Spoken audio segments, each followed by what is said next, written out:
Kıymetli izleyicilerim ve takipçilerim, Alev'le Mutfak Aşkına kanalıma ve mutfağıma hoş geldiniz. Bugün de sizler için farklı yapımı ve harika lezzetiyle yumuşacık tel tel ayrılan nefis bir açma tarifi hazırladım.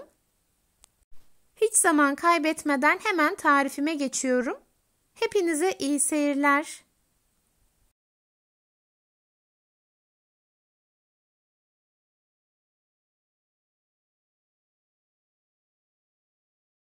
Yoğurma kabına ilk olarak 1 su bardağı ılık sütü alıyorum. Sonrasında yarım su bardağı ılık su ekliyorum. Tarifimde kullandığım su bardağı ölçüsü 250 mililitre. Daha sonra 1 paket instant maya ekliyorum. Sonrasında 1 yemek kaşığı şekeri de ekleyerek güzelce karıştırıyorum. Şayet yaş maya kullanacaksanız yarım paket kullanmanız yeterli olacaktır. İçerisindeki şeker eriyene kadar güzelce karıştırıyorum.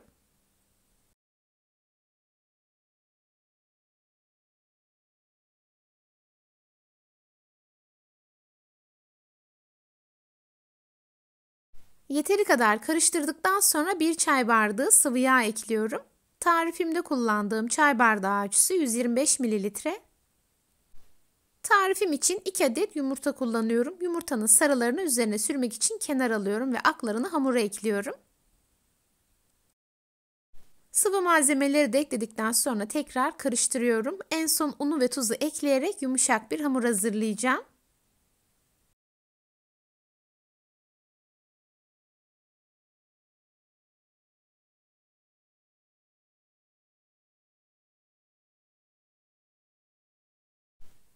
Güzelce karıştırdım ve şimdi yavaş yavaş unumu ekliyorum. Tarifim için toplamda 4,5 su bardağı un kullandım. Unun büyük bir bölümünü ekledikten sonra son olarak 1 çay kaşığı dolusu tuz ekliyorum. Hamurum için gerekli tüm malzemeleri yoğurma kabına aldım ve hamur toparlanıncaya kadar karıştırıyorum. Sonrasında tezgaha alarak yoğurma işlemine tezgahta devam edeceğim. Bu arada tarifimde kullandığım tüm malzemeleri videonun altındaki açıklama kısmına ölçüleriyle birlikte ekliyor olacağım. Oradan da bakıp faydalanabilirsiniz. Sizlere tavsiyem lütfen bu aşamada ununuzu yavaş yavaş ekleyin. Bu un miktarı herkeste değişkenlik gösterebilir. Hazırladığımız hamurun çok yumuşak bir hamur olması gerekiyor. Hamurum yavaş yavaş toparlanmaya başladı. Son olarak spatulayı temizleyerek içerisinden çıkartıyorum ve hızlıca yoğurma işlemine geçiyorum. Biraz önce de belirttiğim gibi hamurun yumuşak olması gerekiyor. Hamur ne kadar yumuşak olursa açmalarınız da o kadar yumuşak ve güzel olacaktır.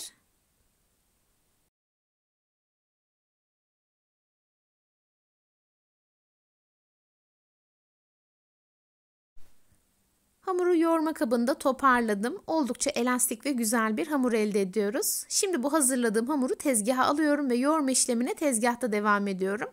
Yaklaşık 3 dakika boyunca yoğuracağım. Hamur elime çok yapıştığı için bu aşamada tezgaha biraz un serpiyorum.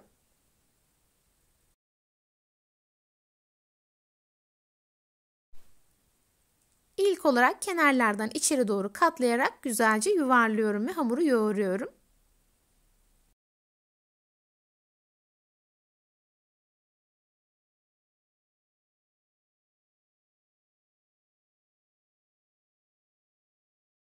Yeteri kadar yoğurduğum hamurum artık hazır. Gördüğünüz gibi yumuşacık ve ipek gibi oldu. Şimdi bu hazırladığım hamuru tekrar yoğurma kabına alıyorum.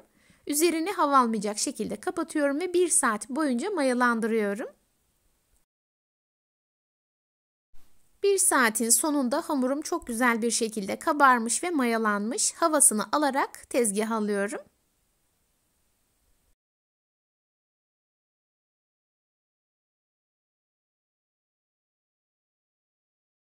Hamuru tezgaha aldıktan sonra çok kısa süre yoğuruyorum ve yuvarlak bir form veriyorum.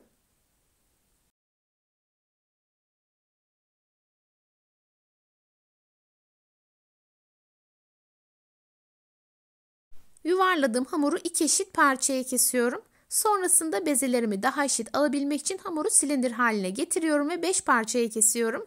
Yani vermiş olduğum ölçüden toplamda 10 tane açma elde ediyoruz.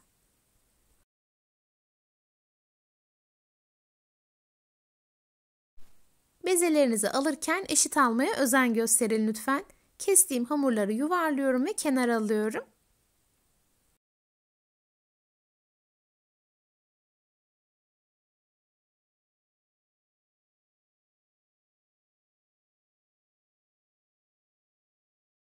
Tüm hamurları aynı şekilde yuvarlayarak hazırlıyorum.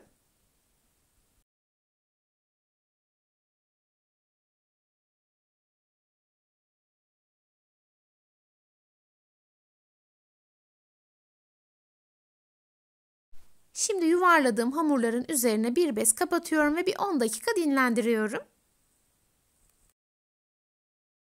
10 dakikanın sonunda hamurlarım tekrar kabardı ve mayalandı. Şimdi her birinin üzerine 1 tatlı kaşığı oda sıcaklığındaki tereyağını koyuyorum. Tereyağının sürülebilir bir yumuşaklıkta olması gerekiyor. Şayet yağınız sert olursa hamurunuz yırtılacaktır.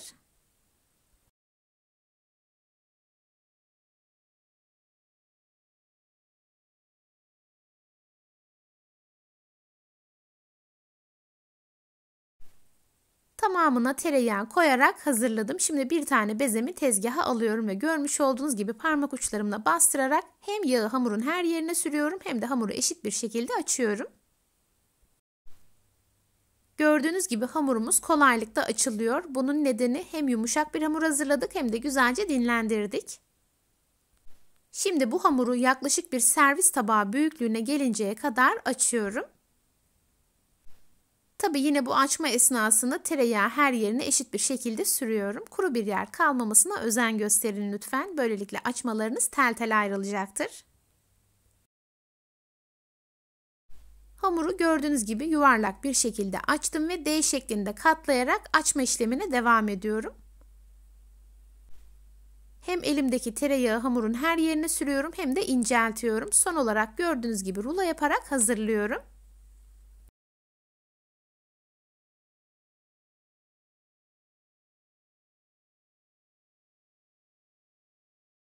Hemen bir tane daha göstermek istiyorum. Tereyağını hamurun her yerine sürerek yuvarlak bir şekilde açıyorum. Açtığım hamuru D şeklinde katlayarak yine tereyağı ile her yerini yağlıyorum ve biraz daha açarak inceltiyorum.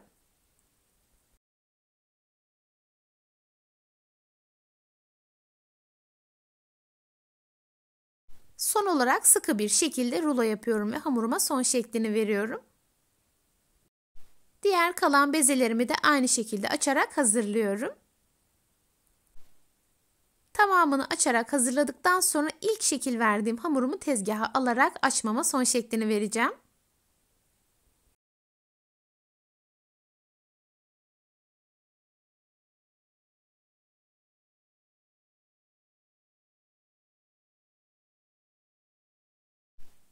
Açma hamurlarımın tamamını hazırladım. Bu süre zarfında ilk hazırladığım hamur güzelce dinlendi ve yumuşacık oldu. Elimle gördüğünüz gibi sıkıyorum ve biraz inceltiyorum. En son hamuru burgu şeklinde hazırladıktan sonra görmüş olduğunuz gibi düğüm atıyorum. Açma hamurumu hazırladım ve fırın kağıdı serdiğim tepsiye koyuyorum. Tarifim için gerekli tüm detayları videomda sizler için paylaşıyorum. Yine de aklınıza takılan bir şey olursa yorumlarınızı mutlaka bekliyorum. Gördüğüm an o güzel yorumlarınıza hemen dönüş sağlayacağım.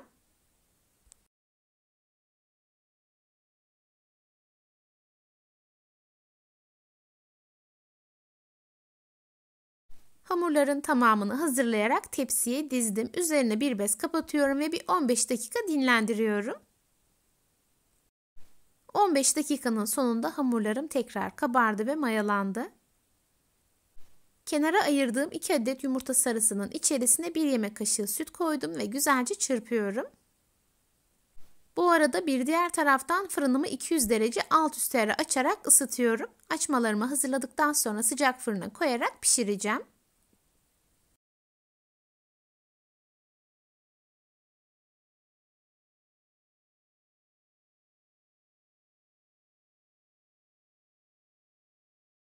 Tamamına yumurta sarısı sürdükten sonra bolca kavrulmuş susam serpiyorum. Şayet evinizde çiğ susam varsa kısık ateşte sürekli karıştırarak kavurabilirsiniz. Açmalarım artık fırına girmek için hazır. Önceden ısıttığım 200 derecelik alt üstlerli fırına koyarak pişiriyorum. 25 dakikanın sonunda pişen açmalarımı fırından çıkartıyorum. Tekrar üzerine bir bez kapatarak bir 5 dakika dinlendiriyorum. Hem ilk sıcaklığının gitmesini sağlıyorum hem de açmaların daha da yumuşamasını sağlıyorum.